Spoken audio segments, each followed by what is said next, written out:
Well, howdy do, Buckaroos. How the heck are you? I will be Tom the Beer Whisperer and Tom the Whiskey Whisperer for the purposes of this video. And we are at the pub, and I've got one and only Jersey Johnny back with me. But I do want to mention Coastal Beer Works, and I imagine you want to say something about that. But we're here actually to talk about some music today. Absolutely. Yes. It's music night tonight. So what if I don't know how I didn't know this, but when I did the last episode of the Lager Room Guy show, that's when I found out you're a musician. I didn't realize that before for some reason.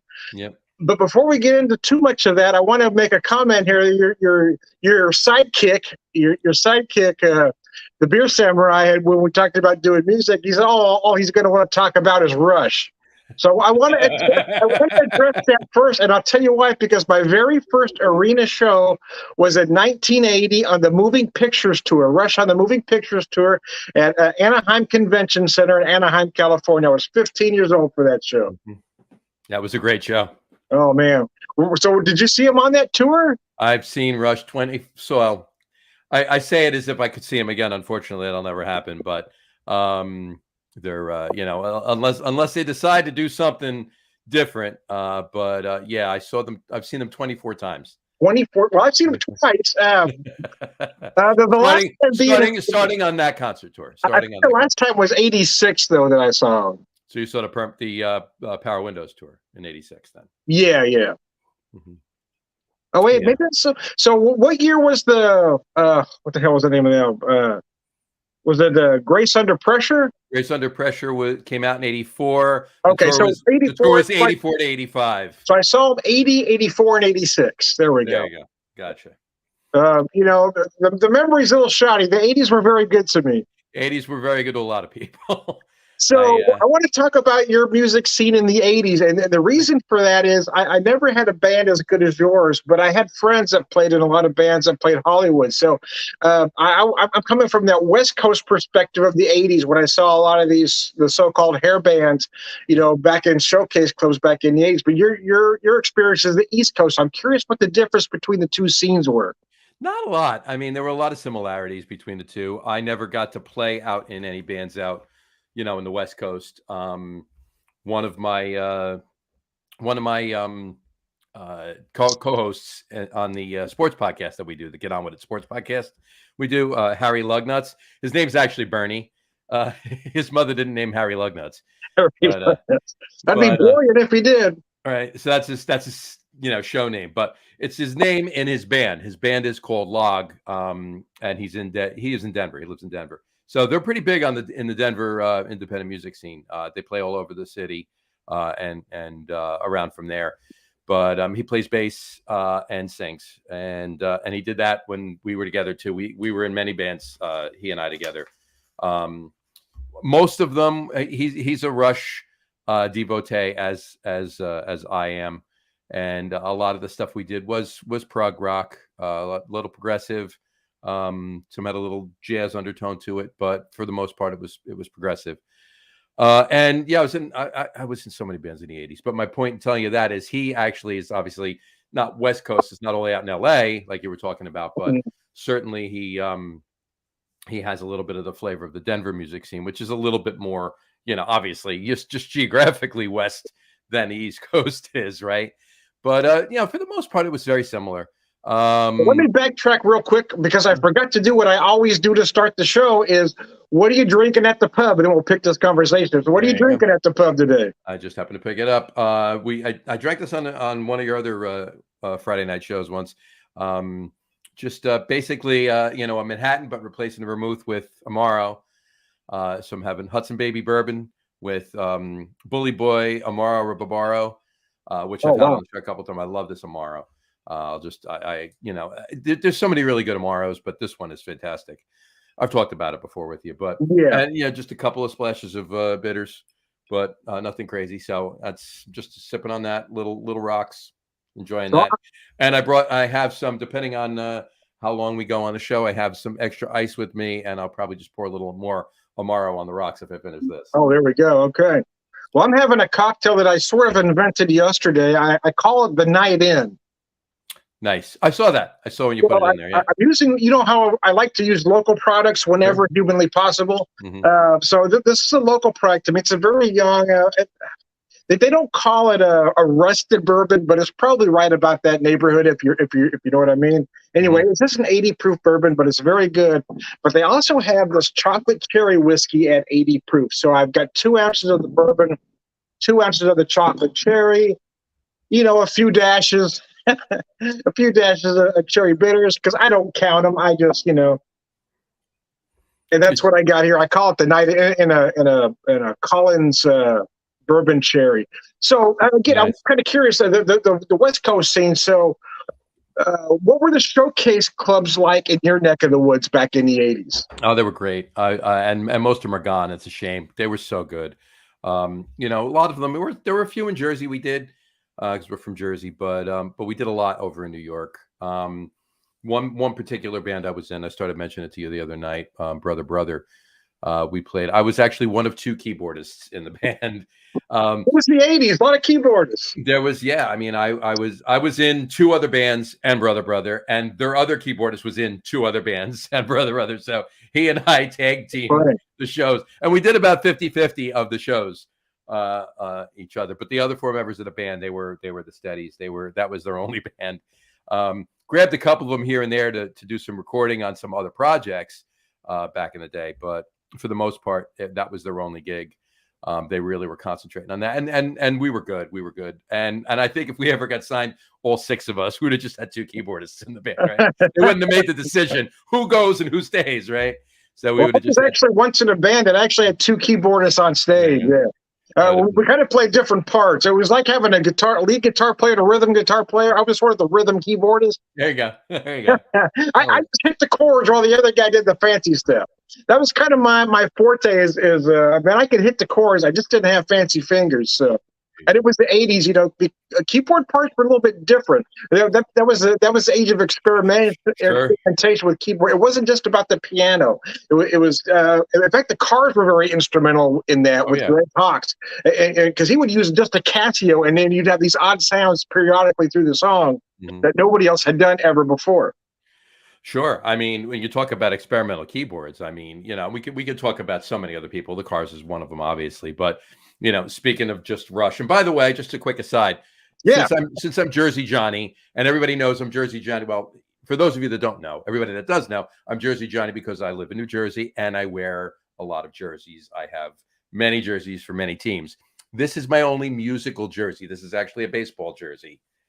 So from their tour in 2012. Oh, well, that makes sense. See, I didn't know. I assumed the Jersey part, but I didn't know the Jersey part. So that Yeah, makes so sense. right. So it's a double entendre, right? It's mainly for New Jersey, right? But it's a double entendre. So anyway, so that's why I wore this tonight. And I also did, just to let you know, my musical tastes don't only rely in prog rock, don't only reside in prog rock, I should say. Um, I have many different tastes from prog rock to jazz to what should we call it, and to some pop and everything else. So another favorite band of mine is that.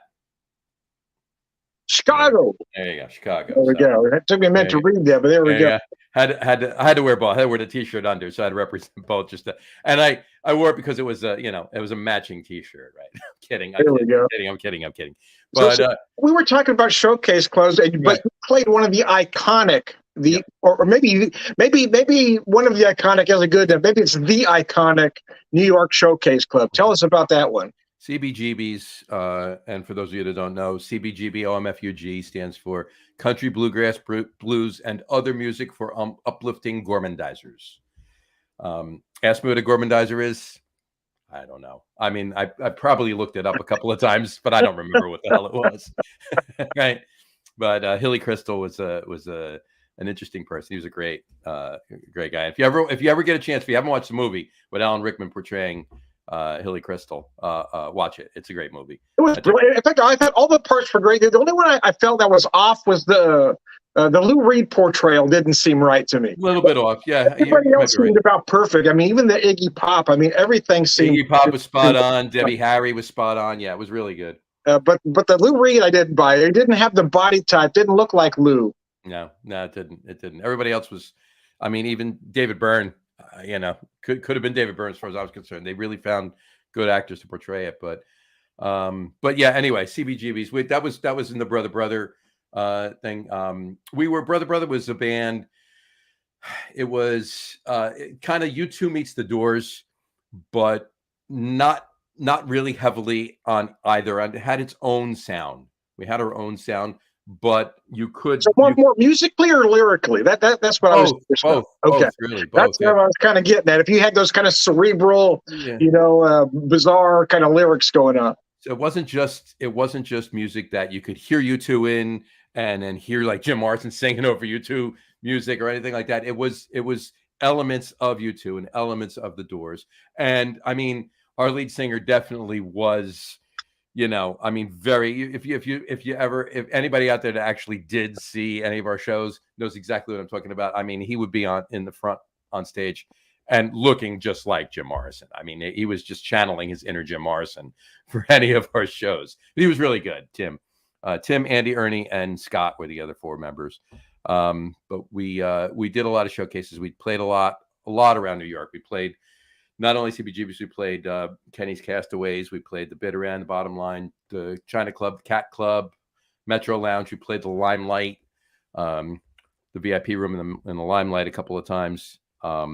Played all over Hoboken. I mean, it was fun. I wouldn't trade any of that. I wish things obviously went different. We were able to make some music on a grander scale, so to speak. But those experiences were amazing, and playing in those clubs, especially CBGB, was great. And I think I told you this the other day. We were watching that movie, and there was one part where Iggy Pop was in there was a scene with Iggy Pop in the bathroom, and I'm sitting with Jessica, and she obviously had never been to CBGB. She says, "Let me ask you a question." I said, "What?" She said, it was disgusting in the movie, right? The scene. She says, "Was the bathroom really that bad at CBGB?" I says, "Absolutely not. It was much worse in person."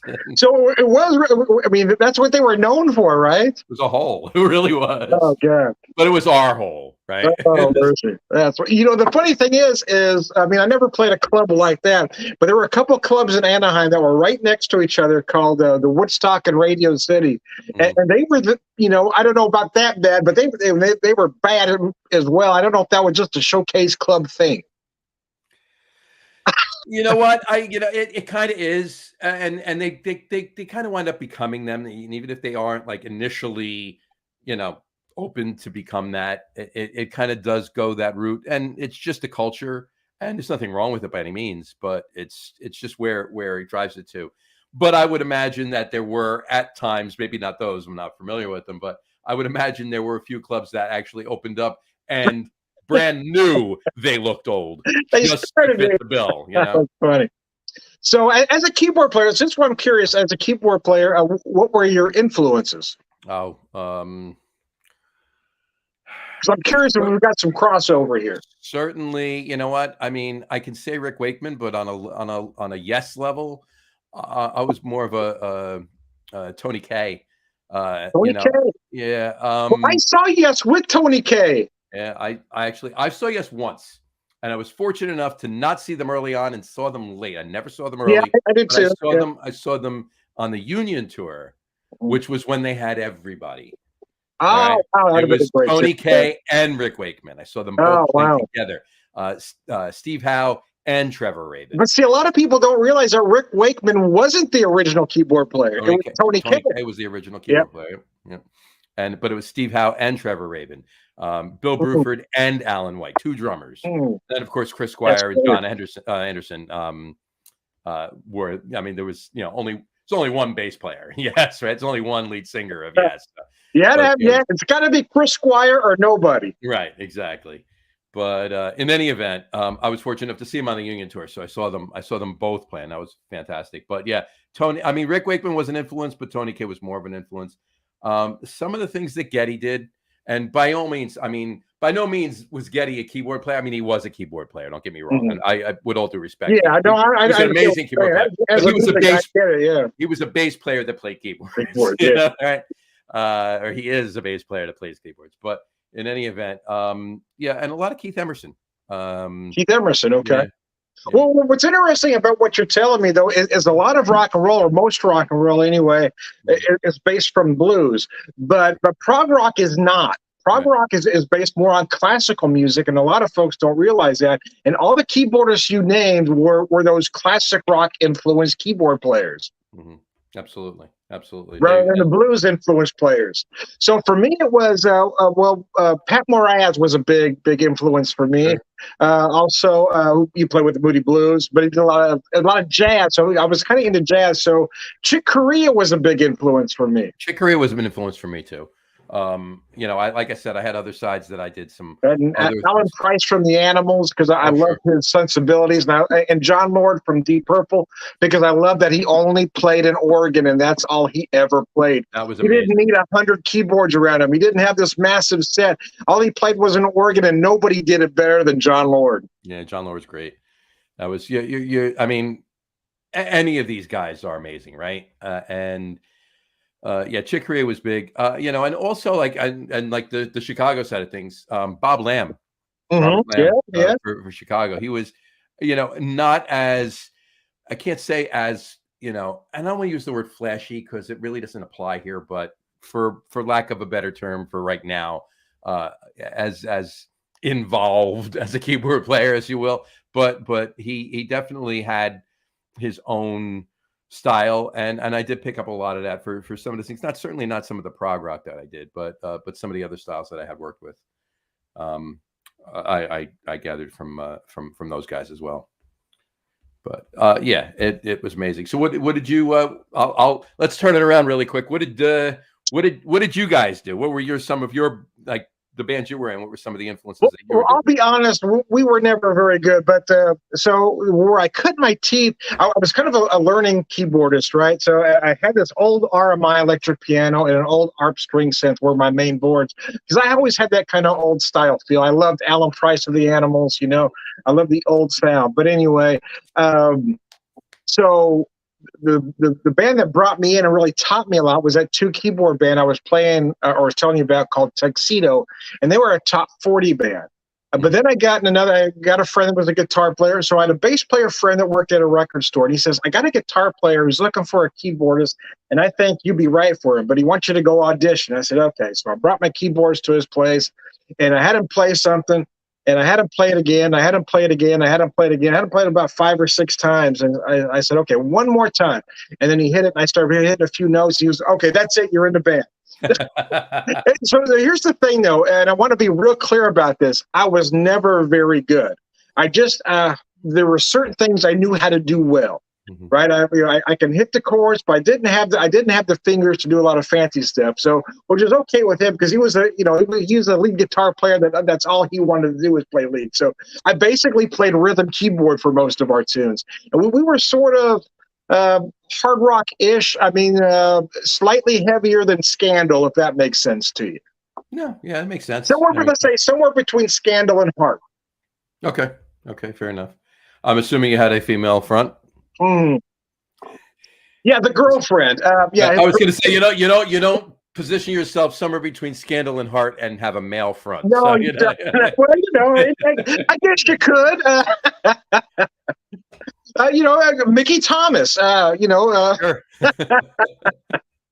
Anyways, yeah. There's some dudes with some high voices out there. I mean, Mickey Thomas. Damn, that was a voice. That was a voice. Yeah, sure, absolutely. And I actually never got to see Mickey Thomas live, but I've seen Elvin Bishop a couple times. Elvin usually has another singer with him, but man, Elvin Bishop's a mean guitar player. Yeah, Elvin Bishop is really good, really good. And then and then I'd be remiss if I didn't say that at some points, and I'm a huge fan, but I'd be remiss if I didn't say that at some points in my learning and my grooming myself process in learning the keyboards and playing in bands, and you're always learning, right? You're never not, if you stop learning, then you stop playing, right? But I'd be remiss if I didn't say that Billy Joel wasn't part of oh yeah of my it wasn't like a major influence because I wasn't a lot of prog rock bands, and I will say I was, but for some of the pop stuff that I did, and even some of the jazz stuff that I did, some of his influence did definitely make its way and involved itself. So anyway, Yeah. So the showcase club scene, you know, of course, if you can imagine what it was like in Hollywood in the mid '80s, right? I've seen pictures. Well, you know, I don't want to. I would have loved to have gone out there. I mean, I was doing my thing. Limitations has gone on most of the things I might have done, but I will tell Hey, you, you were a lot closer to Tijuana than I was. That's So. right. I'm very glad these, you know, camera phones didn't exist back then, because now I have plausible deniability. But no, I mean, you had the iconic clubs that people knew about, right? I mean, you had the Whiskey, the Troubadour, Madame Wong's. I mean, these are clubs you had to cut your teeth on. Yeah, So I actually saw, I even saw, believe it or not, I saw Metallica before they had a record deal. I saw Great White, Rat, gosh, who else? Motley Crue. I didn't see Motley Crue in Hollywood. I actually saw Motley Crue at a club on PCH called the Golden Bear. Oh, wow. So, I mean, you saw a lot of these bands before they had a record deal. I remember seeing Motley Crue, and at that point, I mean, they were barely a 3-chord band, right? And so, well, they got the look, but I'm not sure if, you know, if they can, you know, if they've got this. Well, they had the look and they had the sound. I'm not sure if they've got the skill. Obviously, I was wrong. But another one I was dead wrong was Metallica. I saw Metallica when they were a showcase act, and I said, "Damn, that's the worst band I've ever seen in my life." And I'll be honest with you, I'm still not a fan. I just don't get it. But you know, clearly I was wrong. I don't really listen, and never really did listen to a lot of Metallica. I mean, I've heard plenty of things, you know what I'm saying? But when I say listen, I don't mean just hear a song once or hear a song twice, or it's on somebody's playing it, or it's on the radio or whatever, and you listen. You know, of course, it's not like I shut it off, but I never like, you know, listen, like you get the CD nowadays. You download the stream, you know, the whatever. But I never did. But you know, I mean, the music's, I mean, they're great. They're great musicians, and the things they write. I mean, you don't have to listen to any other Metallica, and you just listen to Enter Sandman, and you know that they have the chops. Whether, you know, are they on my top 10 bands of all time? No, they're not. But I respect them. I respect everything they do. I respect every musician.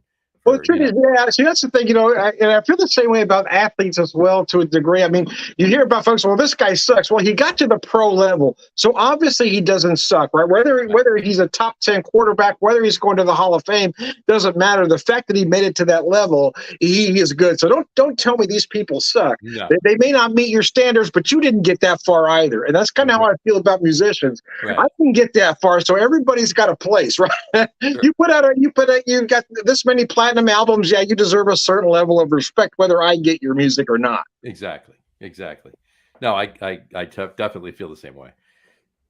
But yeah, there were a lot of bands. I mean, I can't say as I saw, and I don't mean anything about this, but you know, back in the day, as far as showcase, we went to we did see a lot of showcase acts, but a lot of them were.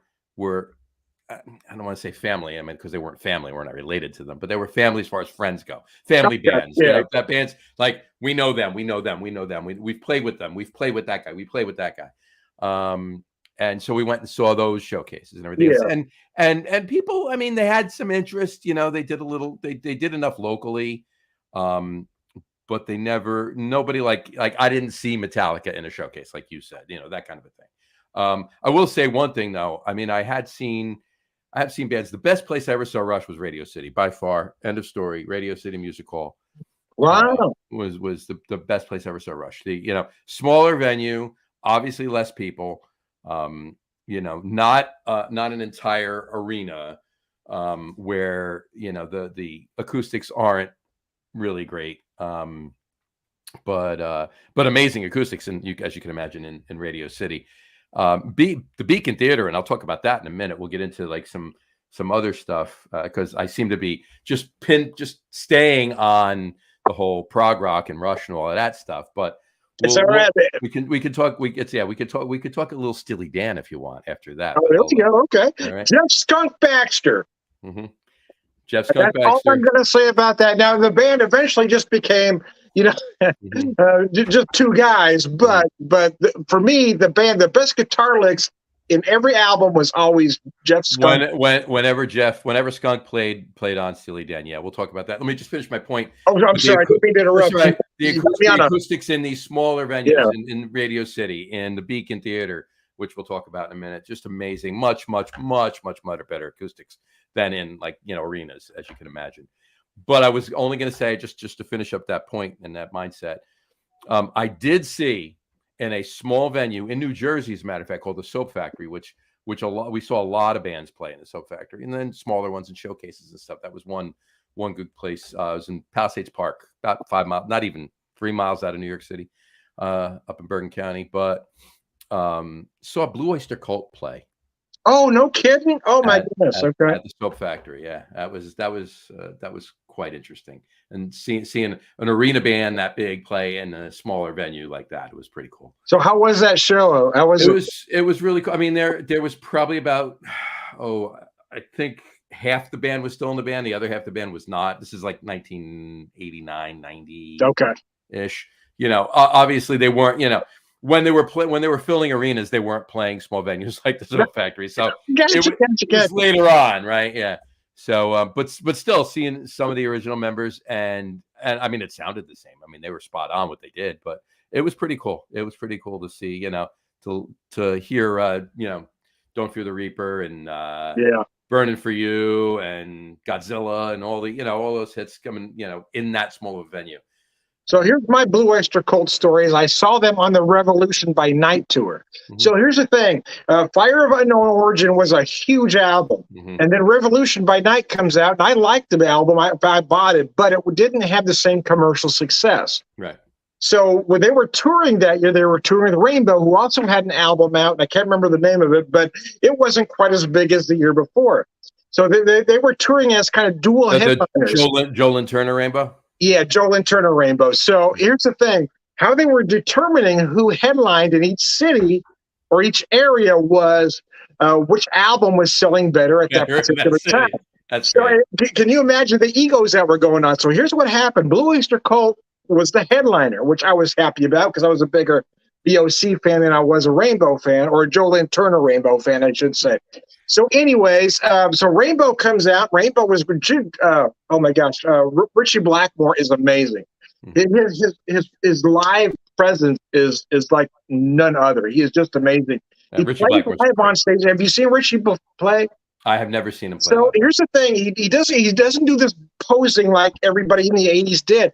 Richie had this thing where he just played the guitar, walked around the stage like he was walking around his living room. He never once, not one time, looked down at his fingers. He never looked down at the guitar. He just walked around, looked at the audience, played like he was walking around his living room, and was the most amazing thing I'd ever seen.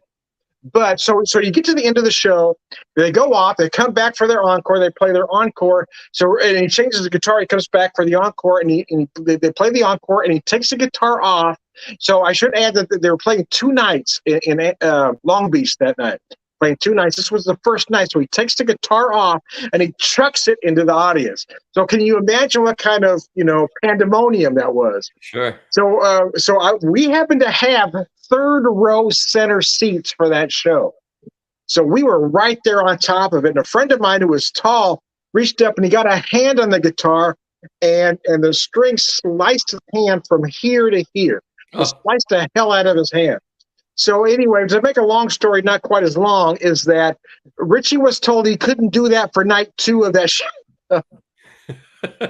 So anyway, BOC came on, and I got to be honest with you, as hard as Richie tried to blow them off the stage, he could not. Blue Oyster Cult was just amazing. Eric Bloom wrote his heart out like he always did. Mhm. I mean, the show was incredible. And as great as Richie Blackmore is, Buck Dharma's not a guitar player to sneeze at either. No, not at all. No. So anyway, I'm sorry to talk so long, but anyway. No. I'm loving every minute of that. Please, this isn't about me. This is about music. It is. So we're talking about Showcase Coast, but you talked earlier about your wide range of music.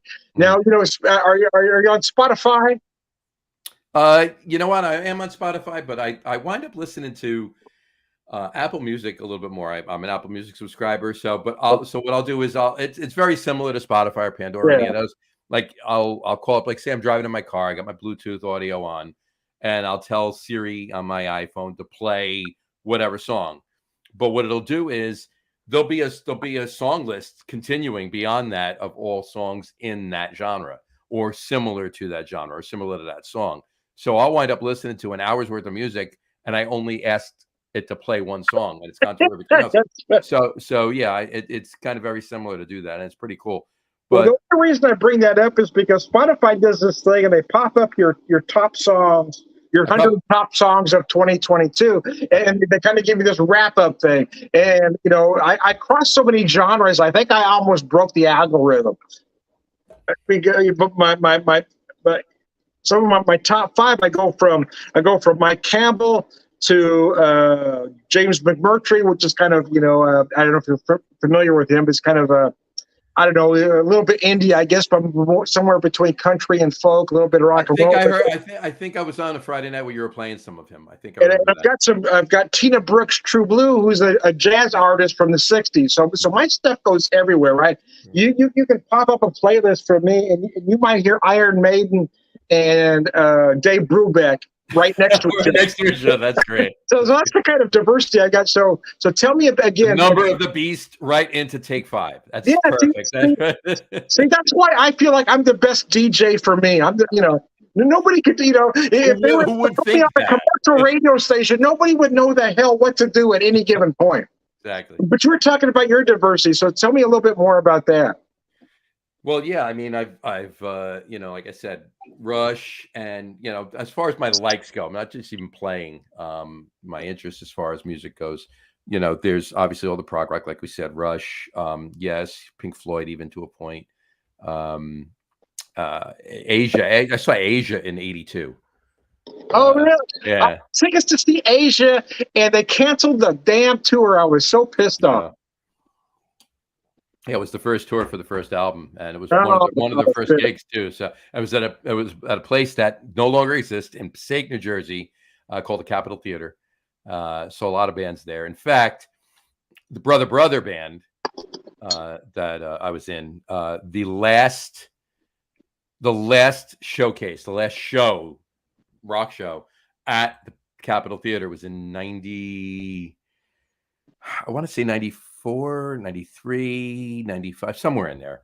And we played, they had what they did was they had all these bands from the area, local bands. And they just did a showcase from all local bands, no matter how big or small they were, no matter how big the following or small the following was. And they did a whole day, and it was and they opened it up, and every band came on, played. I think we did 5 songs and something like that. And it was really cool. It was a good way to close out. That was it. That was the last concert at the Capitol Theater in Passaic. I had been there forever, but this was in '82. I saw Asia. I saw it. In fact, I saw just before that, I had seen the Pretenders there. Oh, really? Well, I've never seen the Pretenders either. Oh, man. But in any event, yeah. But it switches up, though. I'm actually a Chicago fan. I've seen Chicago a number of times, and I played in a couple of bands that were, Chicago or, that genre, like the jazz rock. I see rock bands, but horn-based rock bands and stuff like that. That's what I wanted to ask you. What's your thought on Blood, Sweat, and Tears? Blood, Sweat, and Tears is another amazing band. Yeah. I liked both bands, but I leaned more towards Chicago. I actually had some friends that did kind of lean. I actually got to see Blood, Sweat, and Tears once with David Clayton Thomas, if you can believe it. Really? Wow, that's great. It was a long time ago. I'm old. Actually, yeah. You're not that old. But in any event, I really enjoyed listening to those music. But yeah, no, jazz is a big influence too. And if you intertwine jazz with rock, there's no other band that comes to mind as quick as Steely Dan does. Yes. So there you go. So hey, that was a hell of a segue you did there. I try. So Steely Dan ended up with basically 2 guys, but Steely Dan was Donald Fagen and Walter Becker. That was Steely Dan. But they had a band. You had Skunk. You had I mean, well, there were other members, but yeah. in the beginning, for the first album that they did,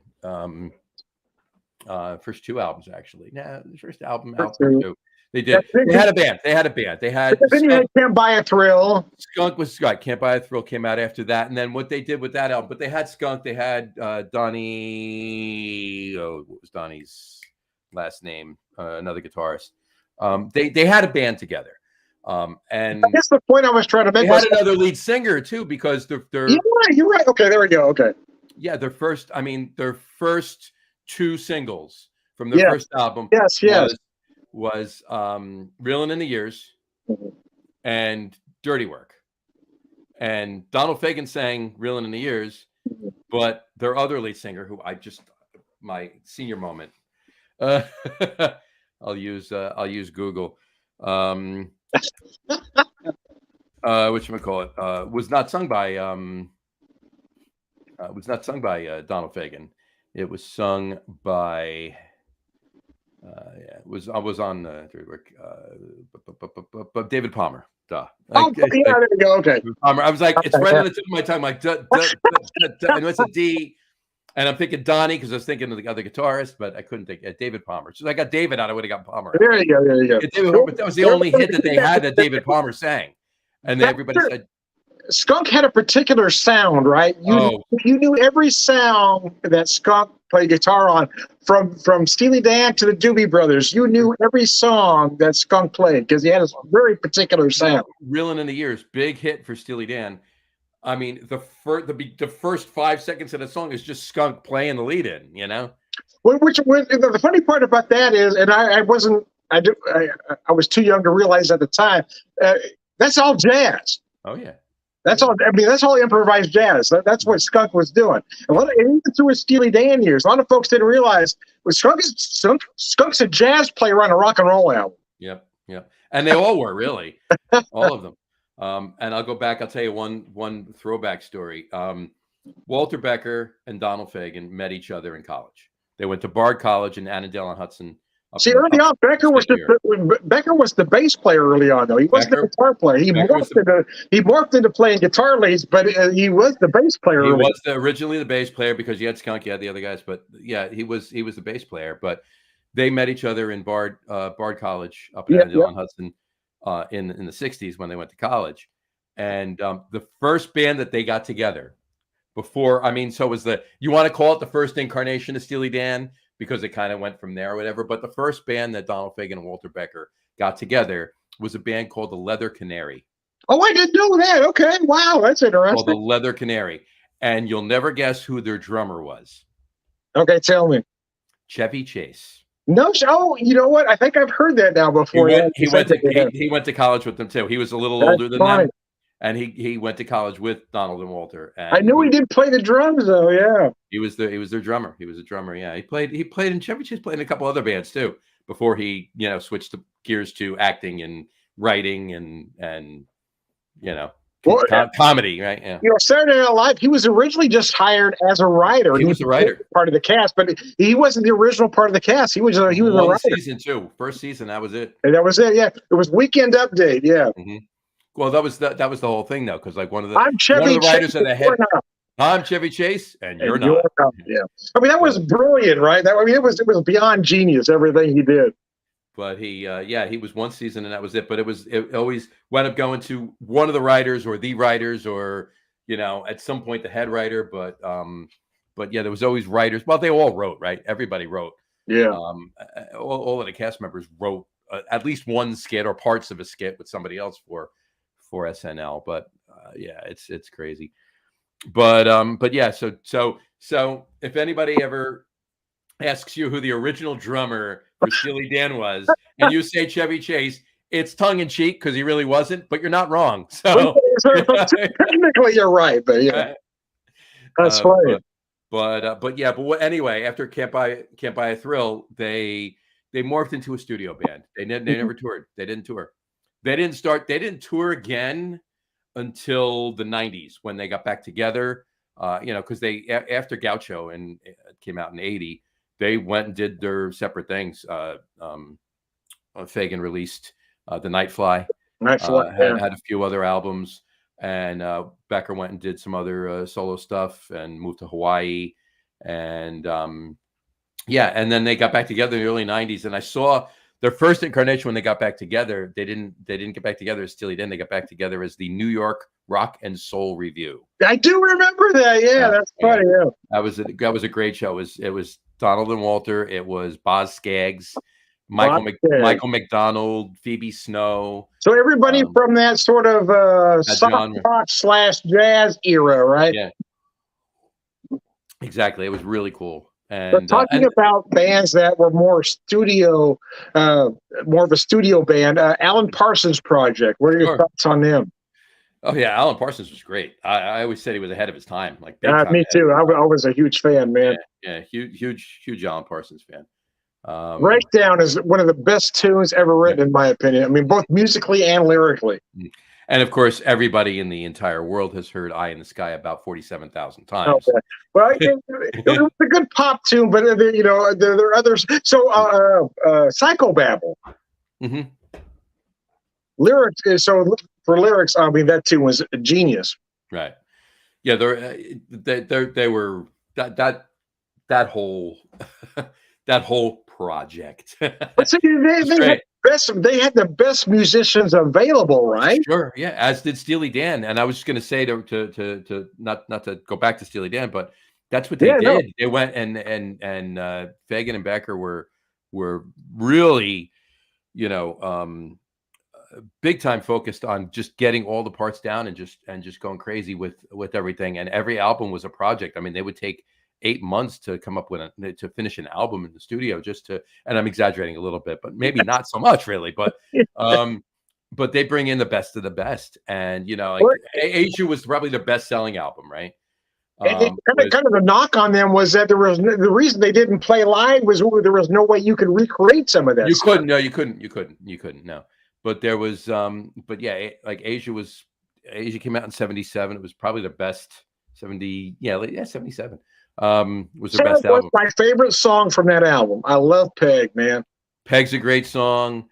Peg's a great song. I mean, the whole album is great. I mean, every single song I love. My favorite Steely Dan tune has to be, for the crazy lyrics and the music, is My Old School. My Old School's awesome. I love that tune because it just meanders so much. It gives you a little bit, then brings you back in. Mm-hmm. It makes you wonder about what the hell is really going on. One of my favorite songs. I mean, I'd say Asia's my favorite album. Kid Charlemagne is probably my favorite song. Oh, I do like Kid Charlemagne, yeah. But the Fez is great. Everything off of Royal Scam is awesome. Whatchamacallit. But in any event, I was talking about Asia. Yeah, you got Black Cow and all that, but Steve Gadd played drums on 4-5 songs, a bunch of it, not the whole album, but played drums on a lot of it. But he won a Grammy for his solo in Asia, just the drum solo. In Asia. Really? I didn't realize that. That's interesting. And then further in the album, after Deacon Blues, was Home at Last, and Bernard Purdie played drums on that. He did what he called the Purdie Shuffle. So it was like it was like halftime, but swing. It's just, you got to listen to Home at Last and how he plays the drums. It's a slow but fast and a shuffle, a swing beat to it. It's pretty cool. But 2 quick things on that. A guitarist, a friend of mine, Hap, was in a couple bands with him. Really great guitarist. He worked for years with Steve Kahn. Oh, really? Oh, my Lord. Who played the guitar solo on Peg. Yeah. Right? Yeah. And I never got to meet him. Hap knew him well. I mean, they were friends. But what was really funny, just a quick nod to that, beginning of the pandemic, everybody's home, right? Nobody's going out anywhere. Everybody's sitting home on their phones, on their iPads, on their computers, watching TV, trying to figure what to do, right? So these things started going around on Facebook. Do 10 days, put up an album cover of an album that influenced you. It was a big influence on you, right? So the first one I did, I was in that mood at that particular time. So the first album, and then and tag somebody else so they can start doing it too, right? That was the thing, right? So the first album I put up was Asia, was Steely Dan Asia, and Hap commented on the which we call it on the post, saying, because I had tagged him in it, saying, remember seeing Steve Kahn, and he tagged Steve Kahn on Facebook. Remember seeing Steve Kahn's, gold albums or platinum albums for this, blah, blah, blah, blah, blah. Then Steve Kahn writes back, and then me and Steve Kahn has this text thread going on my post. That's kind of cool. That was kind of cool. But the other thing I was going to say too is I had the pleasure of working with, did a video, 2002, 2003, somewhere in there. It might have been 03, with what you call it, Michael Lenhart, who tours with Steely Dan, and heard some really amazing Donald Fagen stories from Michael. It's actually worked with Michael Lenhart and his father, Jay Lenhart, and his sister, her name escapes me, Carolyn Lenhart. She's one of the three backup singers for Steely Dan with Donald Fagen now, and she's been for a while. So Michael and his sister Carolyn both play with Steely Dan, tour with Steely Dan every time Donald goes out. So it's pretty cool. That was, I heard a lot of really interesting, and some I won't even share, stories. So that was pretty cool. But hey, man, we're not regulated. You can just well, I won't say we're going to go to X, but you get up to some R-rated stories. Let's just put that. Scan, but you can tell some R-rated stories. Yeah, no, it was just more about how, and he loved every minute of it too. Don't get me wrong. He wasn't saying anything derogatory. Yeah. It was done more tongue in cheek and wink, wink and funny. But yeah, it was just such a perfect. He wasn't really. Didn't even say he wasn't really a perfectionist, Donald Fagen. He was, but he wasn't in that connotation. He just knew what he wanted, and until he got what he wanted, he heard like the final mix in his mind. Yeah. When he wrote the song, knew all the parts the way he wanted them to come out, and scored them and everything else. Knew what he wanted this to play. Knew who he wanted this guy to play. Knew who he wanted that guy to play. Knew who I wanted the drums to play, the bass, blah, blah, blah, blah, blah. And he heard the final mix in his mind before it was even recorded. And until it got to that point, it wasn't done because he heard the way he wanted it to sound before it was even recorded. So until it was that way, it wasn't done. So you could say it's a perfectionist, but he was just going off of how he wrote it, right? That was basically what he was saying. I guess it depends on your perspective, right? Sure. Or who you were in that moment. Exactly. If you're one of the guys trying to meet his, right. You might feel just a tad different, but yeah. And I could see that because I've written music. I've written songs. I've recorded several CDs. Did a couple of prog rock CDs. Did a jazz R&B adult contemporary CD. Did another R&B CD with another artist. Did a bunch of recordings, and I see where that can go. How somebody can get, something, okay, this is the way I want it to sound. And until it sounds that way, it's not done. I'm not being a dick by any means, but let's do it again. I wanted to hear this. Let's do it again. And I was that way in the studio too. Anybody I was working with, do it again. Why? That was perfect. It was almost perfect. Let's do it again. That's funny. So I want to ask you this question, though, as somebody, as we age, let's just say, I don't know if our musical tastes completely morphed, but I know there are things that I loved back in, way when I was a certain age that I don't love now. There are things that I wasn't sure of way back then I listen to now and say, how did I not love that? Mm-hmm. So how was your musical taste changed as you've aged? Personally, the latter of those two I have experienced. I haven't really, there's nothing I can say that comes to mind right now anyway that I listened to back in the day, 40 years ago or longer or whatever, that that I wonder why I listen to it. I mean, I might I not. wouldn't say I wonder, might. but I maybe might. love it quite as much. Right. No, I understand what you're saying, but yeah, okay, I could see that. But I might not listen to it. But because I don't listen to it, and then I do hear it for you know why ever or however I hear it, Yeah, yeah, it's a nostalgic kind of a thing, yeah. right? There it It's is. not even. It's not even okay. Well, I'm going to listen to this song 90 times over the next 3 weeks. Just the one time I'm listening to it. Wow, that I remember it. Music can transport you right back to where you were when you heard Yes. it, or when you listened to it often, or when you first heard it, even. And I've been doing a little bit of that lately. I've been Yeah, yeah. thinking about a time in my life, and I'll say something else in a minute. A time in my life that this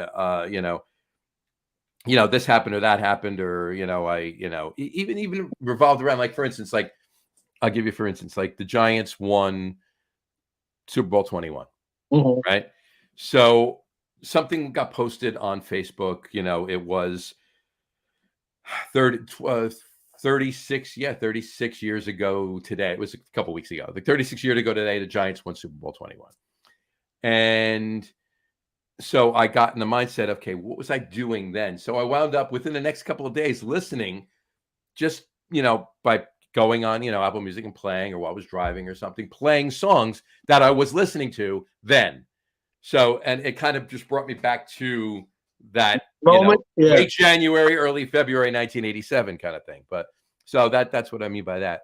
But somebody said once, and I forget who it was, and I was just thinking of this the other day, and I was damn if I couldn't remember who it was anyway. But I know it was on a late night show. I forget which one too, but a guest on a late night show said that everybody's life has a soundtrack. Oh, yeah. All right. And you can actually, come up with, like, I mean, it's going to be very long, right? But you can come up with songs from, when you were 5 years old, all the way to yesterday, Yeah. and have a soundtrack of your entire life, really. Because music is always, for me anyway. I mean, some people, maybe they don't listen, and I feel bad for them if they don't. But for me, and for certainly for anybody that does listen to music, at least on somewhat of a regular basis, you're going to be listening to music on a regular basis. And there are songs, and even if they are older and you're listening to them, they mean something for that point in your life. So yeah, Yeah. absolutely, I totally agree with that. Everybody's life has a soundtrack. I've said before that some people listen to music and some people feel music. Mhm, And for those that just listen to music, you'll never understand the people that feel it. mhm.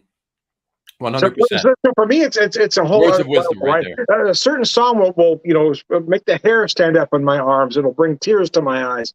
Right. I feel it deep inside. I don't just listen to music, and those that don't feel it will never understand that. Right. No, 100%. You're absolutely right. I just, yeah, there's so many amazing artists out there.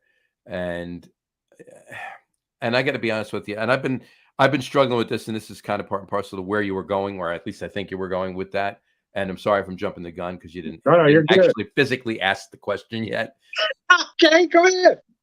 But I really, I've been struggling with this for a while. I really don't want to be that guy, right? I don't want to be the guy that's too old to appreciate something new, right? I don't. I remember being a teenager and playing music for my father. And Uh-huh. see, my father was my. I got to be honest with you.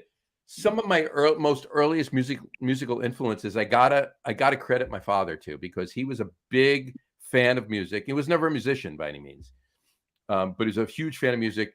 But his genre was the 50s, right? He was the 50s. So I mean, any 50s song comes on, you can play me any 50s song right now, even something obscure. I guarantee you, I can sing every word. Right? I grew up with a 1953 Seaberg jukebox in my basement that my Oh father my had Lord! Oh my loaded goodness! loaded Oh with wow! 50 songs in it, right? And yeah, it was just, and that was an amazing point of music. And I always said that music has I love music there's so many, obviously, all the decades. There's great music from every decade, right? And don't get me wrong, there really is. But The 50s was the 50s. You hear a song from the 50s, you know it's from the 50s, right? If you hear a song from the 60s, the early 60s, it could have been from the 50s. The late 60s, it could have been from the 70s. The early 70s, it could have been from the, you know what I mean? So, I mean, there was less definition of a sound in the 60s and 70s. But the 80s, you hear a song from the 80s, you know it's from the 80s. Even if you never heard that song before, you know that's an 80s song, right? You either have that 80s hair band heavy metal sound, or you have that 80s new wave sound. But New wave sound or synth pop or any of that. Yeah, it's just so defining. Since then, and I'll give a nod to the 90s, especially early 90s grunge and anything like that. The 90s definitely had a sound, not as big as the 80s, but the 90s did have a sound, but it kind of blended into the 2000s. Since then, I mean, like I said, I don't want to be that guy that's too old to appreciate something new. Yeah. And I'm just afraid I'm getting to that because I really don't. There's not many artists out there now that do anything that I really, really, really, truly like. I can appreciate it. Don't get me wrong. I can appreciate everybody. Well, I won't say everybody. So here's my issue. Most everybody. I actually agree with everything you say, but my situation is that I'm not liking anything commercial that I hear. Right? I'm talking commercial. Yeah, any indie stuff that you like, a lot of the stuff that you even play on Friday night shows. And stuff like that. Kind of my problem is that I hear what was played at the Grammys, right? I hear these artists that they want to shove down our throats, and I'm hearing 10 lyrics and 3 chords. Mm-hmm. Yeah, there's not. Yeah, exactly. There's no. You got 10 writers to write 12 lyrics. I mean, why does? I saw crap. Yeah, I'm going to paraphrase it, okay? Because I'm not 100% sure. I just saw it the other day. I was glad Bonnie Raitt won an Oscar or won so was I. Oh, because she wrote the fucking song. Right. And people were mad that Beyonce didn't win it. Yeah. Who is this Bonnie? Some people I wrote it. Who's this Bonnie Raitt? Yeah. Who's Bonnie Raitt? She's in the Rock and Roll Hall of Fame, but sure, she's an unknown blues artist. Okay. Here's to you. Right. Here's your sign. Yeah, I mean. Exactly. Yeah, she's here. Okay. In the Rock and Roll Hall of Fame on my hat, right? She's an unknown blues artist. Everybody's shocked. So, but it was, and I mean no disrespect to Beyonce by this, and anybody that does like Beyonce, hey, I'm not gonna. Same as like Dave says, and I agree. You drink what you want. When it comes to beer, you drink what you want. If Budweiser's what you love, have at it. I'm not going to tell you. And that's basically what pop is, isn't it? That's what pop is, right? That's what the music has become for me, anyway. Has become that, and it is what it is, and that's fine. But, and I mean no disrespect to Beyonce, but this a few years ago. There was a meme going around, and I had posted, and I just saw it a few days ago on my memories on Facebook, and it said, it was a picture of Geddy Lee, and the top one said, I play bass, and I play keyboards, and I also play keyboards with my feet, all while singing lead. Yeah, in a 3-piece band with a big sound, blah blah blah blah blah. Went on, right, and then on the bottom it says, tell me again about Beyonce's artistry. Yeah, one more time. Why it takes 10 writers to write 12 lyrics and 3 chords. And I mean no disrespect to anybody that likes Beyonce. Have at it. Enjoy it. I'm not saying I don't. There's been stuff that she's done that I've listened to. Sure. It was more back when she was with who was she with? The other girl she was with in the one band, but early on, but whatever, it is what it is. Fine. I mean, you like Beyonce, enjoy it. That's fine. I heard, and I hadn't heard it before. I forget the name of it. I heard a Lizzo, right? I heard one of her songs. I was like, wow, this is pretty good. I like this. So not this year, but last year's Grammys for best traditional blues album was an artist named Cedric Burnside. Mm-hmm. And I don't know if you're familiar with him, but he is the great-grandson of legendary blues performer R.L. Burnside. I know I'm a fan of the blues, so sure. I just didn't know if you were familiar with Cedric at all. I'm not as much as I'm assuming you are, but yeah, I've heard some stuff, and I know what you're talking about. But Yeah, See, I wish we could get commercial radio to focus more on stuff like that never, you're than never, never than gonna happen. anything else. As much as I hate that Spotify doesn't pay artists anything, Hmm. as much as I hate that Spotify exploits artists, I, you know, for me, I love Spotify because it gives me access to artists that I can't hear anywhere else. Absolutely, no, I agree. I agree. There's yeah, and I can't speak to that because you just did, and I'm not as familiar with Spotify as you are, except for the fact that they do host the it's one of the channels you can get the Log Room Guys podcasts on, as well as to get on with it, sports podcast, right? But other than that, but Apple Music, they have been adding. There were for years there were a few artists that I really like. I mean, you go back to, you talking about jazz, right? You go back to the late '80s. Omar Hakim. I don't know if you're familiar with Omar Hakim, jazz drummer. Uh-huh. Amazing jazz drummer. Met him a couple of times. Really, really nice guy. Awesome musician. Great Wow. guy. But he released an album, and he's released a few. He's played with a number of people, but he released an album in '89 called The Real Side, and he had Najee playing on it. He had a bunch of people played on it. I think Hiram Bullock played on it. A number of people played. A lot of big jazz musicians from that time that were around, but I couldn't find it anyway. It was never on Apple Music. I wound up, and nobody, obviously, there was no re-releases of it by any means. So I actually wound up buying a copy of the CD on eBay. Somebody was selling one. So I had that I was listening to. And then all of a sudden, like literally maybe like 3, 4, 5 months ago, all of a sudden it's on Apple Music. It's there. It's there. There it is. That was It's there. there. Right. One that's not on, it's Tom Scott, jazz musician. He's big, I mean, he played with Steely Dan back in the '70s. He played on Peg. He played the Lyricon on Peg, right? Tom Scott, but a saxophonist, known for saxophonist. An album he released in, I think it was 1990. He whatchamacallit, that one still isn't on it. I had to buy that one on eBay as well, but my point is, I wouldn't be surprised if Apple Music all of a sudden starts carrying that one in a few months. It's almost like a Netflix kind of thing. Sometimes they have them, sometimes they don't. Well, again, for Spotify, there was a point where I was trying to get rid of Spotify and was looking at other services, but there was always artists on Spotify that I couldn't find anywhere else, right? So you have these, again, sometimes lesser known artists, but Spotify also has a lot of regional artists that aren't on a national label. There's some a local band to me, Sister Lucille. They've been starting to bust out nationally, but they're mostly known as a local blues act. I can find them on Spotify. I can find other acts on Spotify that I can't find on Apple Music or, Pandora.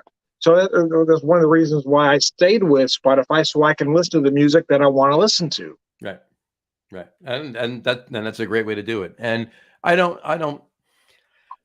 agree with you on the musicians, as certainly at least the publishers should be making some more money than they are.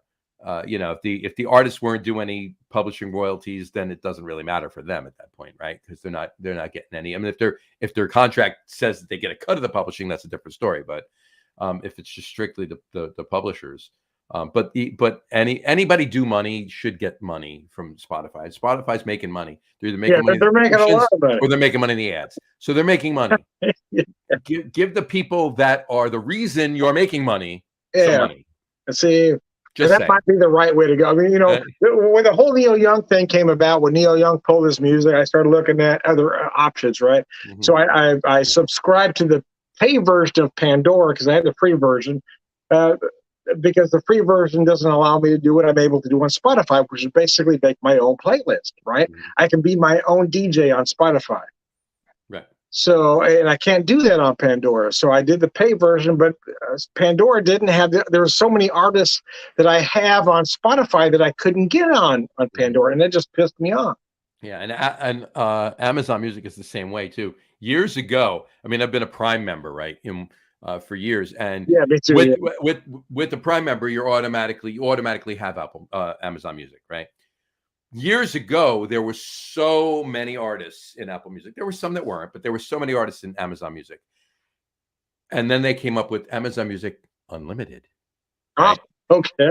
So, which you have to pay extra for on top Oh, of your there it Prime is. membership, There it right? is. Yeah. And slowly but surely, they started peeling off some of the more popular musicians and acts and bands that were in Amazon Music, the regular version, Oh. and put them in unlimited. So all of a sudden, you'd have these playlists in Amazon Music that this one was grayed out. It would skip over that song, skip over because they're not on that regular Amazon Music anymore. They're on Amazon Music Unlimited, and you don't subscribe to Amazon Music Unlimited. So I'm like, you know what? I'm done with Amazon Music. Bye-bye. See ya.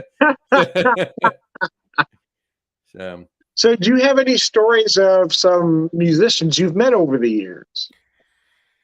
Yeah, I mean, a few. I told you Michael Lenhart and Jay Lenhart and Bucky Pizzarelli was involved with that. I don't know if you know, there was a crooner.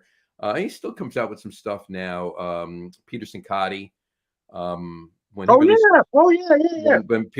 Pete released his first album, he was only like 18, 19. I met him too. I was all in that same kind of area and time frame where I met Michael Lenhart and them. Yeah, I mean, there've been a few. I mean, I've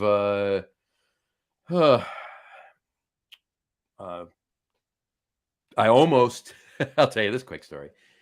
I came this close to meeting Geddy Lee. Oh, mercy. So I used to be a master control engineer for a short stint at WINS 1010 Wins. It's a news all news AM radio station in Manhattan in New York. 1010 AM, right?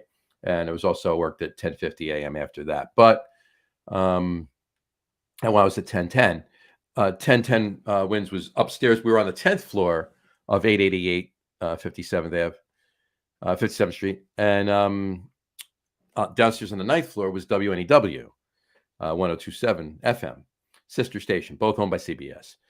And so I'm working upstairs one day, and I get a phone call from my buddy Jim. All right, who's actually one of my partners in the brewery, and he at the time was working in East Brunswick, New Jersey, and he calls me up. I had a pager then. This is how long ago it was, right? I had a pager then. That's funny. He pages me. I call him back from the control room. You were state of the art, man. Absolutely, right? So he pages me, and I call him back, and he says he just told me he just heard on the radio that Geddy Lee was going to be. Geddy Lee just released a solo album. Geddy Lee was going to be signing copies of his solo album at the Sam Goodies in the Menlo Park Mall in Edison, New Jersey, later that day, like from 5 o'clock to whenever. Right? And he's getting out of work, and he only worked like a mile and a half away from the Menlo Park Mall. He says, "I'm going over there. Do you want me to get you a signed copy too?" I said, "Are you seriously asking me that question?" Of course I do. Right? He says, "No." He says, I didn't know if you wanted it signed because you weren't there, so he didn't see when he signed. I said, "I don't care. I want it signed. That's good." So he got it for me, right? Anyway, he goes that, right? The next day, I'm at work the next day, and I'm in the control room, and one of the guys from the newsroom comes in, and he says, Did you see Geddy yesterday?" I'm like, "No, I didn't go to." And he and I hadn't had this conversation the day before, right? He just came in out of the blue and asked me, he says, "Did you see Geddy yesterday?" And I said, "No, I didn't go down to the Menlo Park Mall." I'm like, "How'd you know that?" I was like, "My buddy Jim went instead." But I'm like, "How did you know that?" He says, "No, I wasn't talking about him at the Menlo Park Mall." He says, "He was downstairs with Opie and Anthony." Opie and Anthony were two shock jocks, right? On WNEW. Jim heard on WNEW from out of Geddy's mouth that he was going to be there. Geddy was 50 feet away from me. I could have walked out of my control room, down, didn't have to get in the elevator, down a circular set of stairs that we had in the studio to NEW, and walked into Opie and Anthony's studio and sat down next to Geddy Lee. And I didn't know he was down there. So I asked the guy, I was like, "Did you know he was down there yesterday?" He says, "Yeah, I know you're a big Rush fan, so I figured you knew." I'm like, "I didn't know. Did you know yesterday?" He says, "Yeah." I says, "Why didn't you come in here and tell me then? Why'd you wait till today?" How pissed were you? I was a little aggravated, but I would have been. Yeah. So, like, everybody in the entire newsroom, even the director, Mark Mason, knew I was a huge Rush fan. How could they not tell you? Not one person came in the 8 hours I was there to say Geddy Lee was going to be there. You. Oh man, I would have waged war. But it's all. Oh damn, that's brutal. Yeah. I mean, at 1010 Wins, met a bunch of people. We interviewed a bunch of people. Met Tony Orlando. Oh, okay. I met Tony Orlando. Yeah. That was cool. I was just having this conversation too. Not that it's music, but we interviewed a couple times. We interviewed BB Newworth. Oh yeah. Well, Yeah, yeah. She's a singer. yeah. Oh yeah, she does. That's true. Yeah, it is true. Well, obviously more known for Lilith Crane, Yeah, right? yeah, On but Frasier. she's got a voice, man. Yeah. And then the reason I just actually thought that just occurred to me now, I just thought of it. The other day, I had the honor and pleasure of speaking with this gentleman. Oh yeah, I saw that. Wow, how awesome was that? That was pretty cool. Yeah, he actually opened a brewery in upstate New York. It's Kelsey Grammer for anybody listening. Yeah. That wasn't sure. Yeah, he opened a brewery in upstate New York, and Faith American Brewing. What do you think? I thought the beers were solid. I thought they were pretty well done. Well, how was he? Globally he's great, and I'll tell you, he knows his shit when it comes to beer. He really does. I mean, he knew the recipes. He knew products. We were talking for a while about beer and just brewing in general. They seem like a nice guy. Yo, he's a great guy. I mean, he was genuinely interested in finding out more about Coastal Brewworks and hearing about my story and stuff like that. Like, I think he asked me more questions about me than I asked him about him. So. That's a great story. Yeah, he was a really nice guy. But the beer's solid, and then he's trying to make his way into New Jersey, and he's using his celebrity as going out and trying to hawk the beer. Sure. And he's getting, anytime he does these appearances, he's actually jumping behind the bar and pouring the beer. So that's pretty. It was pretty cool. But yeah, I had a couple beers with him, and some great conversation too. That was kind of awesome. Yeah, I saw that. Yeah. But and technically he's a singer too, right? You ever watch Frasier? The end credits. Oh baby, I hear the blues are calling, toss salads and scrambled eggs. That's Kelsey Grammer singing it. So. That's a classic Lou Rawls song if you're not familiar. Sure, of course. Yeah. See, I'm telling you, I know my stuff. You do. You're on the ball there. You're on the ball there, Whisperer. I just called you Whisperer because you're that. I mean, for this, you got to be the music whisperer, right? That's right. Now I'm wearing too many hats as it is. Everybody thinks I'm too cocky as it is. So I was talking about folks we've met over the years. When I was in that one band with the guitar player I was telling you about, the female lead singer, one of his heroes was Rick Derringer. So, and it just came by accident. We happened to get tickets for, I think it was 84. Could have been 85. Anyway, it all runs together to me now. But I think it was 84. The NAMM show. You're familiar with the NAMM show? Of course. In Anaheim, California, National Association of Music Merchants. Anyway, it's in Las Vegas most of the time now. Oh, is it really? It used to be in Anaheim. It was in Anaheim. I mean, the most recent years that I've seen it announced, and I've never been. Whatchamacallit? It's been at in Las Vegas. Okay. So I used to go to the AAS show every year. In my day, it was in Anaheim anyway. So, but Rick Derringer happened to be out there. So, I mean, he wanted to get out there to meet Rick Derringer. Of course, they're out there to showcase equipment. They're out there to necessarily meet people. No, of course. But Rick came down. Actually, to be honest with you, he came down and he talked to us for at least 20 minutes, man. He was just an amazing individual, and we were telling him about stuff. And Rick was just saying, "Hey, man, just be authentic." Basically, I mean, to boil it down and kind of paraphrase what he said back then, because it was a long time ago. He basically said, record companies are going to try to screw you. 9 ways to Sunday, every chance they can get. They don't give a damn about you. They just care about what you can make for them. He said, just be authentic. Play your music. You just play your music. And the guitar player was talking to him, and I was talking to him. He just came off as an incredibly decent guy. But a few years later, I met him at a club in Little Rock. Right after a show, he played a club in Little Rock, Arkansas, and I was sitting at the bar, and he came down after the show. And he took time to talk to everybody that still remained. He was just one of those guys that appreciated everybody. That's great. And most musicians don't do that. No, a lot of them don't. A lot of them don't. I will say, like, I don't know if you're familiar with Andy Snitzer. Oh yeah. You know Andy Snitzer, saxophonist. Uh-huh. Yeah, he's played on, I think, the last 25 5 years, he's played every Rolling Stones tour. He's played sax on their tour. He's been their tour saxophonist. I did an album with him. He played Oh, on the did you? album. Oh my goodness! Yeah. Oh, Lord have mercy. He's a great guy, great saxophonist, awesome saxophonist. But it was DigiDesign for Pro Tools, which is Avid, was doing a thing, and he whatchamacallit, he was there. This was probably we did the album in 91. Yeah, 91. And this was 98. I had only seen him maybe twice between doing the album and 98, right? He saw me in the audience while he was doing this demo.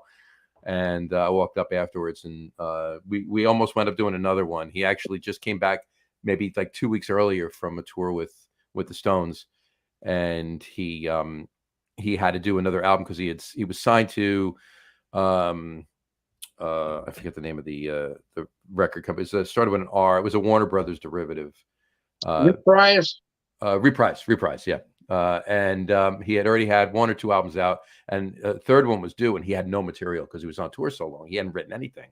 So the plan was for us to get together and work on some material, and it just never materialized. So I just kicked myself in the ass that I didn't push a little bit harder on that. But I just had my second kid, and it was a little priorities. A little, priorities kind of took over. But I will say the coolest person I ever met, or the coolest meeting I ever had, was meeting Tony Bennett. Oh wow. Which was cool. And I mean, I was friends with and had recorded with in his studio, and he'd recorded on some stuff with me with his son Degal. In fact, we recorded in Tony's old house, was where the studio was Hillside Studios at the time. Then they wound up making Bennett Studios, a bigger place, and since then, a lot of bigger studios have all gone defunct because everybody can record at home now, right? Nobody goes to a recording studio; they just go buy software for the computer and record at home. But I mean, look, I've look right here. I got a board, but small, but whatever, it works, So in any event, point is, I was recording one day and in the studio with Day, and Tony stopped by, and it was right after the 49ers won their second Super Bowl in a row, for when they were going for the three-peat, and the Giants wound up going to the Super Bowl instead. They beat them. So it was the year before they beat the Broncos. And Tony is good friends with Eddie DeBartolo, the owner of the 49ers, and he gave him a Super Bowl ring. Right? He gave him a big, huge Super Bowl ring, and he brought it over. He brought it into the studio, and we're looking at it, and it's a diamond in it. And I mean, the diamond is like, huge, right? It's got to be like 6 carats. It looks like, right? And Day takes it out, and we're holding it. I'm looking at it, and Day's looking at it, and we're sitting there. And Tony says, "Day, that's a real diamond." He says, "Dad, there's no way this is a real diamond. It's too big." I mean, he just this would be like insanely expensive. He says, "I'm telling you, it's a real diamond." He says, "No, it's not. Watch." And he turns around and he goes to a pane of glass on the window and goes like this and cuts a line right in the window. So he goes, "Yeah, I guess it's a real diamond." No, that's funny. So that was pretty funny, but that was probably the coolest one. Meeting somebody of that stature. Yeah, that level. I've never been like a fanboy. I've met a lot of people, some in music and many others out in sports and so forth. But I've never been one to like get starstruck, like, "Oh my God, I got to talk to this guy," Yeah. But that one was cool. Meeting somebody like Tony Bennett that you've heard about since you were born, right? I mean, that was kind of cool, I got to say. And it's not like I didn't know who he was, right? It's like I was friends with his son for several years before that. Oh, there you go. So I knew that. Okay, Day is Tony's son, so I get it. But I had never met him. So just getting the chance to meet him, that was kind of cool. So anyway, that's my story, and I'm sticking to it. When I was 29, I worked in Branson, Missouri. Here, they had a lot of artists come and go out there. So, but it was standard practice at the time for the artist, no matter who you were, to come out at the end of your show and meet whoever was still left. Right. They kind of, I think it was in the contract for most of them at that time anyway. So had the pleasure of meeting Johnny Cash. So there's a lot of artists that come and go, but very few of the caliber of Johnny Cash. Now, what was interesting about Johnny Cash is they had June Carter Cash, he had his son John Carter Cash with him. But Johnny Cash did it a little bit different than the other artists did. Some of them just came down to the sidelines, they shook your hand, shoved you out the door. Johnny Cash actually talked to everybody that stopped. So if you were in line, you had to wait a little bit because Johnny was going to talk to you. Right. Oh yeah, that's awesome. It was pretty, for me. It was amazing because my dad and I had very little in common, but my love of Johnny Cash came from my dad. So when it became my turn, I kind of brought that up to him, and we had it wasn't a long conversation, maybe 2 minutes, but it was one of those that Oh yeah, absolutely. But to meet somebody of that caliber, that is a legend, that was pretty amazing. That's awesome. That's really awesome. I mean, not that this guy compares to Johnny Cash by any means, but Mark Rivera was. Oh no, it's all about perspective, right? Oh, yeah, Everybody's the caliber. Oh no, I mean, yeah, but still, I mean, Johnny. I mean, I think Mark Rivera would tell you that he's not in Johnny Cash's caliber, right? But Mark Rivera is the saxophone player for Billy Joel. I went and saw a show. But I was glad I got to see Johnny Cash live twice. Yeah, that's awesome. I never. That was an amazing show. Yeah. But Mark Rivera, I was just going to say Mark Rivera was like that. I caught one of his shows at the Cutting Room in New York City. I guess in between, dates with Billy Joel, he was just doing his own stuff, and he, afterwards very accessible. Afterwards, standing there, chat with him for about 10-15 minutes. Speaking of Billy Joel, though, I have Liberty DeVito as a Facebook friend. That's awesome. There you go. That's awesome. And Facebook, I got to tell you, Facebook does make the world a little smaller, doesn't it? I mean, it's really cool. It really is. Because it's funny when I get folks like Liberty DeVito or folks that everybody else might know comment. I always yell at my wife, "Guess who just commented on my?" Right. So years ago, I guess maybe 4 or 5 years ago. So there's a little known artist named Rick Dufay. So Rick had a solo album, didn't go very far, but probably his biggest claim to fame was that he was he took Bradley Whitford's place in Aerosmith for Rockin' a Hard Place. Mm-hmm. He played on the '82 tour. He's a great guitar player. His solo album was amazing, but he kind of gets overlooked. So years ago, I posted a song from Rick Dufay saying this is an underrated artist that should have got more notice. And Jack Douglas, who produced a lot of Aerosmith albums along with a lot of other folks, was very big in the '70s. Sent me a friend request. So I yelled at my wife like it was this major thing in my life. Jack Douglas wants to be my friend. It was important to me. It was important. I mean, it's awesome. It really is. Jack one of the most famous producers of the '70s. Sure, absolutely. I'd feel the same way. I mean, I always looked up to producer-wise. I always thought Quincy Jones was just an amazing musician and producer. I'd feel the same way if that were to be friended me on Facebook or whatever. I forget what I was just gonna say. It does make the world a lot smaller, and it's really cool too. And to see that and get that interaction, and some of them will, most of them will actually get back to you. Sometimes it's actually not them getting back to you, right? It's somebody that's doing their PA or whoever, their assistant. But a lot of times it's them, and it's kind of cool. It really is. I'll give you one more quick story. It's not so much me as a musician, but me as a music enthusiast, if you will. So it was a show I was at. Went and saw Ringo Starr and his all-star band, right? Oh wow! About 10 years ago at this point, we went and saw, and at the end, I don't know if you ever saw it, but it was Ringo Starr was playing. He had Steve Lukather was playing with him. Greg Rowley was playing. Yeah. Greg Rowley was playing keyboards. Oh wow! That is Starr. Richard Page from Mr. Mister was playing bass and singing, and then he had really another senior moment. Uh, uh, Todd Rundgren was playing, was there too. So of course they do a lot of Beatles stuff. They do some Ringo stuff. They do each of the musicians, the bands they were in, whatever. It's really cool show, right? At the end, the last song they always do is everybody comes out and they do "Get By with a Little Help from My Friends," and a lot of other musicians that were there for the show that weren't in the band, were playing all night. They come out on stage and they sing with Ringo and everybody else. Wow. Mark Rivera was there. There was a lot of other musicians. Phoebe Snow was there one time. It was really cool.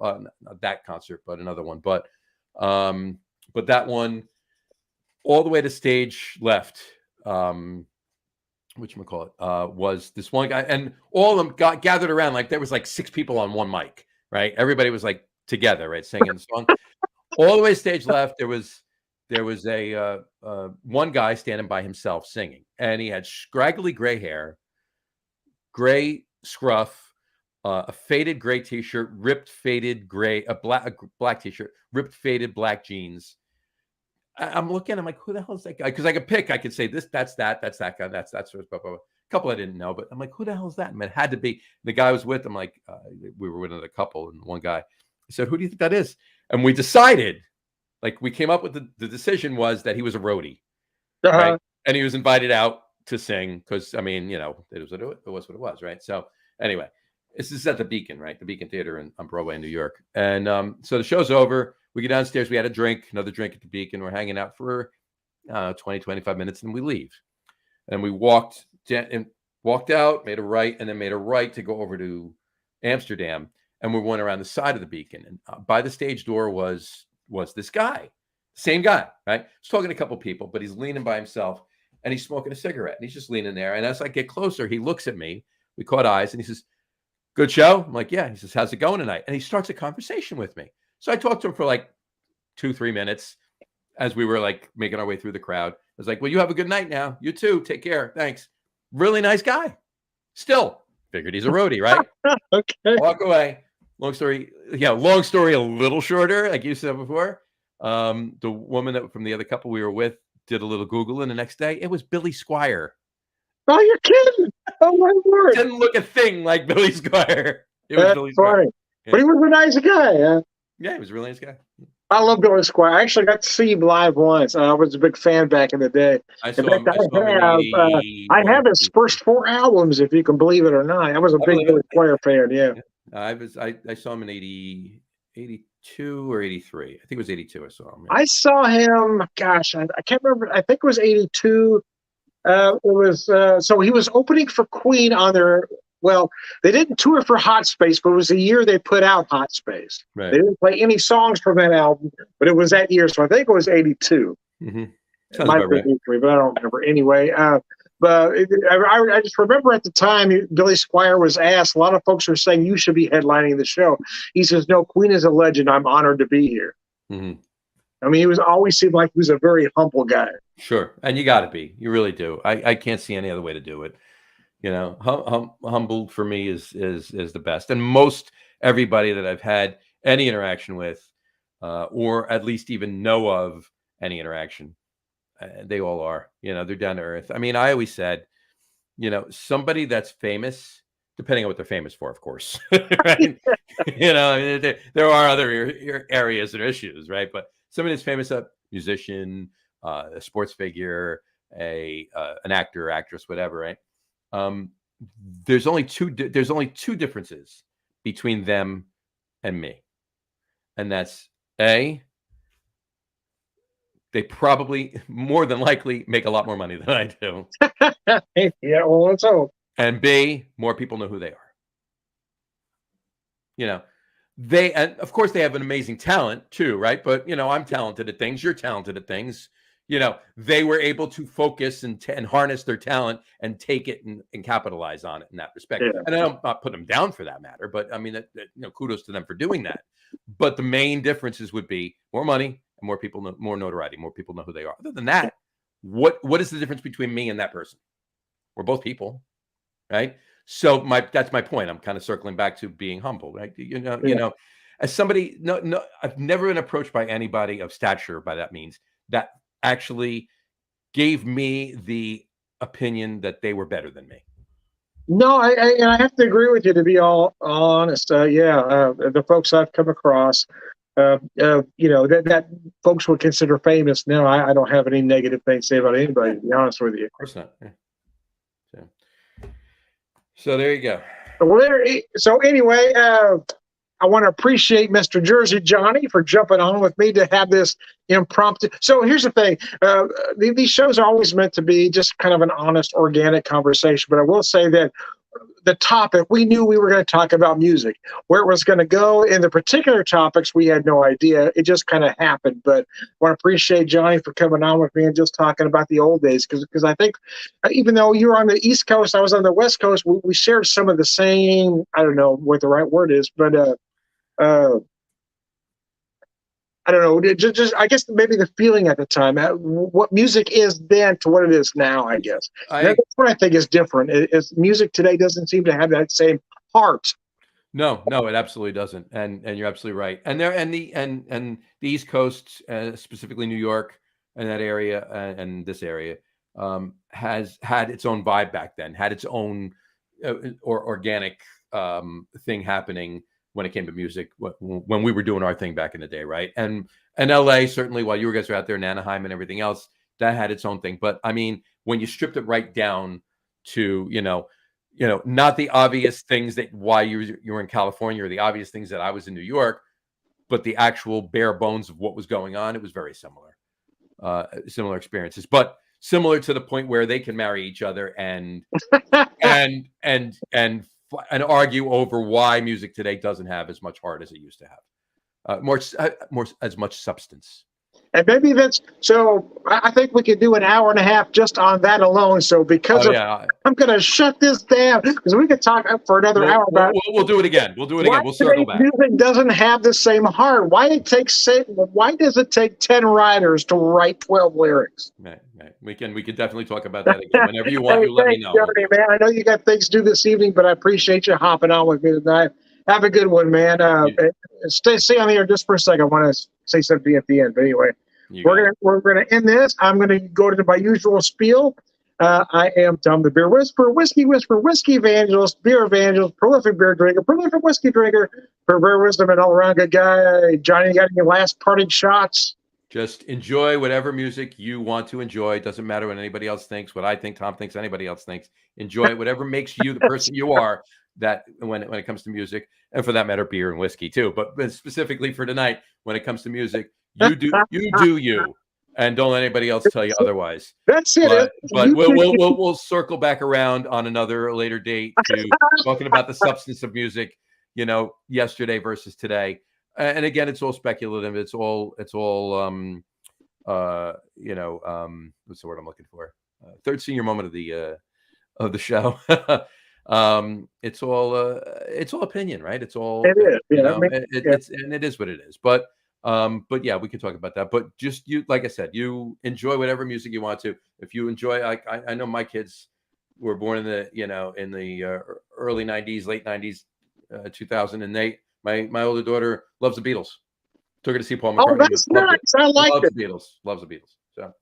So well, thanks, Johnny. I appreciate anybody tuning in, and we'll see you next time at the pub.